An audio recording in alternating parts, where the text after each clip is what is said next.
আমি কমিউনিস্ট, ভদ্রলোক নই, বলতেন অশোক মিত্র। বুদ্ধদেব ভট্টাচার্য অবশ্য আজীবন সেই স্ট্যাম্প মারা ভদ্রলোকই, বাঙালি ভদ্রলোক। সংস্কৃতি মনস্ক কমিউনিস্ট মুখ্যমন্ত্রী। উত্তর কলকাতার মধ্যবিত্ত বাঙালি বাড়িতে জন্মানো বুদ্ধদেব সিপিএম এর ভদ্রলোক। ছাত্র আন্দোলনে প্রেসিডেন্সি কলকাতা বিশ্ববিদ্যালয়ের এলিট নেতা। আধুনিক বাংলা কবিতা আর বিশ্ব সাহিত্যের উদ্ধৃতি তুলে বক্তব্য রাখা বুদ্ধদেবের এই গ্ল্যামার কোশ্চেনটাই ছিল দলে তার ইউএসপি। খালি পা, আধপেটা খাওয়া উদ্বাস্তু কলোনিতে শ্যামল সুভাষরা ক্রাউড পুলার হতেই পারেন, কিন্তু বুদ্ধদেব প্রথম থেকেই কমিউনিস্টদের এলিট ক্লাসের নেতা। বিলেত ফেরত ব্যারিস্টার জ্যোতি বসুকেও রেল শ্রমিকদের বস্তিতে সংগঠন করতে হয়েছিল। বুদ্ধদেবের লড়াই সংগ্রাম অবশ্য প্রথম থেকেই ছাত্র যুব আন্দোলনে। মধ্যবিত্ত বাঙালির মনে শোনা যায় নয়নের মণি বুদ্ধদেবকে এই মধ্যবিত্ত শিক্ষিত আম বাঙালি নেতা করেই দেখতে চেয়েছিলেন মেন্টার প্রমোদ দাশগুপ্ত। বুদ্ধদেব বোধহয় তাকে হতাশ করেননি।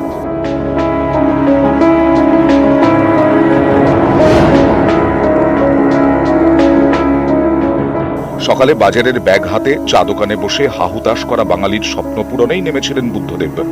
2000 সালে মুখ্যমন্ত্রী হলেন। কলেজ ভর্তির মরশুম মানেই তখন হাওড়া স্টেশনে ঠিক থেকে ভিড়। দক্ষিণের ট্রেন যেন ইঞ্জিনিয়ারিং কলেজ স্পেশাল। ছেলে মেয়েদের নিজের পায়ে দাঁড় করাতে শেষ হচ্ছে সব জমা পুঁজি। সেই দক্ষিণের ট্রেনেরই মোড় ঘোরালেন বুদ্ধদেব। রাজ্যে বাড়ল ইঞ্জিনিয়ারিং এর সিট। তৈরি হলো একের পর এক বেসরকারি ইঞ্জিনিয়ারিং কলেজ।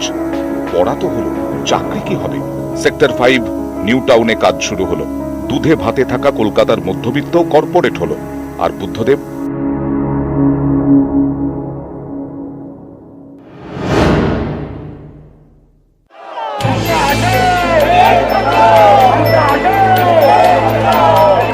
কমিউনিস্ট মানে কি শুধুই স্লোগান? হচ্ছে না, হবে না, খুব বেশি হলে 2-4টে গণসঙ্গীত? প্রেসিডেন্সির বাংলা অনার্স বুদ্ধদেব চিরকালই সেই ব্র্যান্ডের বাইরে। রাশিয়া মানে লেনিন, স্টালিন। বোঝা সিপিএম এর মধ্যেই বুদ্ধদেবের রাশিয়া ভ্লাদিমির মায়াকোভস্কির কবিতা। বিদেশি সিনেমা মানে ব্যাটলশিপ পোটেমকিনের গল্প ছাড়িয়ে জন লুক গদারের ন্যারেটিভ থিওরি।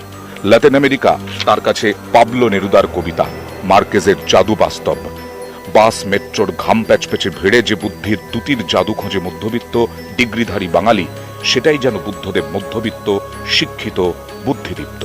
মাঠে ময়দানে, লোকাল ট্রেনে বা ভ্যান রিক্সোর জগৎ থেকে অনেক দূরে, একটু যেন বেশি শহুরে। তার প্রিয় মার্কেজের লেখার মতোই জাদু বাস্তব।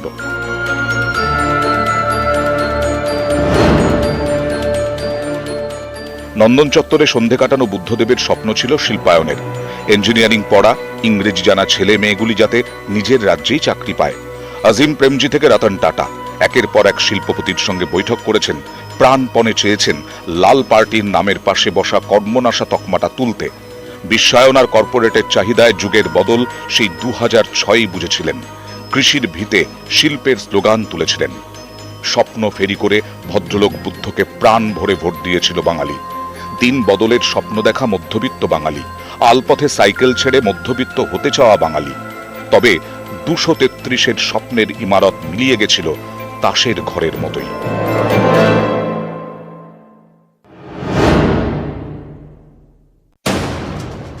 অনেকেই বলেন মধ্যবিত্তের মধ্যমেধার গণ্ডি ছাড়িয়ে ভেবেছিলেন বুদ্ধদেব, স্বপ্ন দেখার সাহস করেছিলেন। কিন্তু মধ্যবিত্ত বাঙালি, বইমেলায় ফিশ ফ্রাই খেয়ে ফেরা আর চায়ের টেবিলে তুফান তোলা বাঙালিকে আদৌ সেই সাহসের দাম দিতে পেরেছে? কমিউনিস্টরা বলেন স্বপ্ন সফল করতে হলে হতে হবে স্ট্যালিনের মতো ইস্পাত কঠিন। বুদ্ধদেব স্বপ্ন দেখেছিলেন, কিন্তু কঠিন হতে পেরেছিলেন কি? নাকি ভদ্রলোক কমিউনিস্টের অক্সিমোরনের চক্রবুহেই শেষ হয়ে গিয়েছিল সবকিছু? সে বিচার ইতিহাস করবে। তবে মেলা খেলায় পুনর্মূষিক ভব মধ্যবিত্ত জীবনে স্বপ্নের এখন বড্ড অভাব। বুদ্ধদেবের বড্ড অভাব। নিউজ 18 বাংলা। বঙ্গ রাজনীতিতে যুগের অবসান। প্রয়াত প্রাক্তন মুখ্যমন্ত্রী বুদ্ধদেব ভট্টাচার্য সক্রিয় রাজনীতি থেকে সরে গিয়েছেন অনেক দিন। দীর্ঘ রোগ ভোগ করেছিল গৃহবন্দী।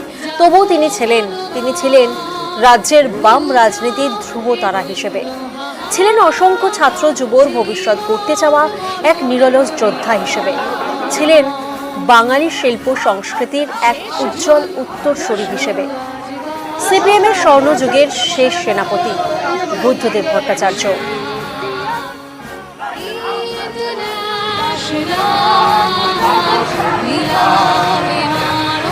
গতকাল সকাল 8:20 সব শেষ। পাম অ্যাভিনিউ 2 কামরার ফ্ল্যাটে শেষ নিঃশ্বাস ত্যাগ করলেন বুদ্ধদেব ভট্টাচার্য। চলে গেলেন সিপিআইএমের সর্বশেষ ক্রাউড পুলার। সাদা ধবধবে ধুতি, পাঞ্জাবি আর সিগনেচার রোড চশমা পরা স্বপ্নের এক ফেরিওয়ালা। আজ বুদ্ধদেব ভট্টাচার্যর শেষ যাত্রা। গতকাল রাতে পিস ওয়ার্ল্ডে রাখা হয়েছিল তাঁর দেহ।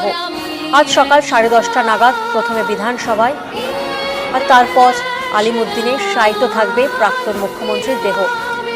প্রতিনিধি সান্নিক এই মুহূর্তে আমাদের সঙ্গে রয়েছেন।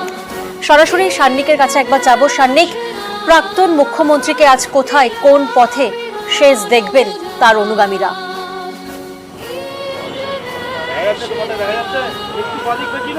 দেখো প্রিয়াঙ্কা, এখান থেকে অর্থাৎ পিস ওয়ার্ল্ডে এই মুহূর্তে আমি রয়েছি। পিস ওয়ার্ল্ড থেকে প্রাক্তন মুখ্যমন্ত্রী বুদ্ধদেব ভট্টাচার্যের মরদেহ নিয়ে তার পরিবারের লোকজন এবং যারা দলীয় সদস্যরা রয়েছেন তারা এখান থেকে নিয়ে বেরোবেন। বেরিয়ে এখান থেকে সরাসরি তার দেহ সকাল 10:30 এখান থেকে বেরিয়ে 11টার মধ্যে পৌঁছে যাবে পশ্চিমবঙ্গ বিধানসভায়। সেখানে তার দেহ শায়িত থাকবে আধ ঘন্টার জন্য। 11:30 পর্যন্ত সেখানে তার দেহ শায়িত থাকবে। সেখানে তাকে শ্রদ্ধা জ্ঞাপন করবেন যারা বিধানসভার সদস্যরা রয়েছেন, স্পিকার সহ রাজ্যের যারা সরকারি দল থেকে বিরোধী দল, প্রত্যেকেই সেখানে তাকে শ্রদ্ধা জ্ঞাপন করবেন। তারপরে যেটা খবর রয়েছে, দলীয় সূত্র মারফত যে তথ্য রয়েছে, 12টার মধ্যে তার দেহ পৌঁছে যাবে আলিমুদ্দিন স্ট্রিটে, যে অফিস থেকে দীর্ঘদিন তিনি দলীয় কাজ সামলেছেন এবং মুখ্যমন্ত্রীর পদ থেকে সরে যাওয়ার পরেও, প্রাক্তন মুখ্যমন্ত্রী হয়ে যাওয়ার পরেও যে অফিসে তিনি গিয়েছিলেন সেই আলিমুদ্দিন স্ট্রিটেই তিনি তার দেহ আজকে শেষবারের জন্য নিয়ে যাওয়া হবে এবং সেখানেই আজকে সব থেকে বেশিক্ষণ তার দেহ রাখা হবে। 12টা থেকে একেবারে 3:15 পর্যন্ত তার মরদেহ সেখানে শায়িত থাকবে। প্রায় 3 ঘন্টা 15 মিনিট তার দেহ আলিমুদ্দিন স্ট্রিটে শায়িত থাকবে। দলীয় যারা সিপিআইএমের যারা সদস্যরা রয়েছেন তারা সেখানে শেষ শ্রদ্ধা জানাতে যাবেন প্রাক্তন মুখ্যমন্ত্রী বুদ্ধদেব ভট্টাচার্যকে এবং তাদের প্রিয় কমরেডকে। তারপরে 3:30 সময় আলিমুদ্দিন স্ট্রিট থেকে তার দেহ নিয়ে বের করে 3:15 সময় নিয়ে চলে যাওয়া হবে 3:30 মধ্যে দীনেশ মজুমদার ভবন, এসএফআই ডিওয়াইএফআই এর রাজ্য সদর দপ্তর দীনেশ মজুমদার ভবন। সেই ভবনে নিয়ে রাখা হবে 15 মিনিটের জন্য 3:30 থেকে 4:45 পর্যন্ত এবং 4:45 সেখান থেকে বেরিয়ে তার শেষ যাত্রা নীলরতন সরকার মেডিকেল কলেজ হাসপাতালের দিকে। নীলরতন সরকার মেডিকেল কলেজ হাসপাতালেই তার মরণোত্তর দেহদানের যে কর্মসূচি রয়েছে সেই সমস্ত প্রসেস বিকেল 4টের সময় করার কথা রয়েছে। এখনো পর্যন্ত কিন্তু তেমনটাই খবর দলীয় সূত্র মারফত। প্রিয়াঙ্কা, বেশ, শেষ যাত্রায় বুদ্ধদেব ভট্টাচার্য সকাল 10:30টায় পিস ওয়ার্ল্ড থেকে বিধানসভার উদ্দেশ্যে রওনা। সকাল 11টা থেকে 11:30টার মধ্যে বুদ্ধদেব ভট্টাচার্যের মরদেহ শায়িত থাকবে বিধানসভা ভবনে।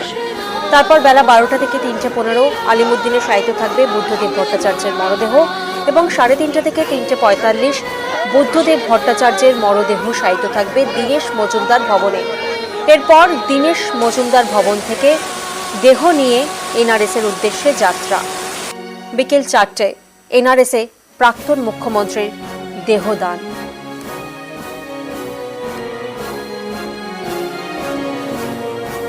তিনি আদ্যপান্ত বাঙালি, মধ্যবিত্ত বাঙালি, সাদা ধুতি পাঞ্জাবে নিপাট ভদ্রলোক। রবি ঠাকুর, মার্কস, লাল চা, নিকোটিনের মিশেলে যেমন হয় সংস্কৃতিবান মধ্যবিত্ত, তবে সেই মধ্যবিত্তের 10x10 স্কোয়ার ফিটের গণ্ডি ছাড়িয়েই স্বপ্ন দেখার সাহস করেছিলেন বুদ্ধদেব। ধর্মঘট আর ভাত ঘুম ছাড়িয়ে শিল্পের স্বপ্ন, চিমনিতে অবিরত কালো ধোঁয়ার স্বপ্ন।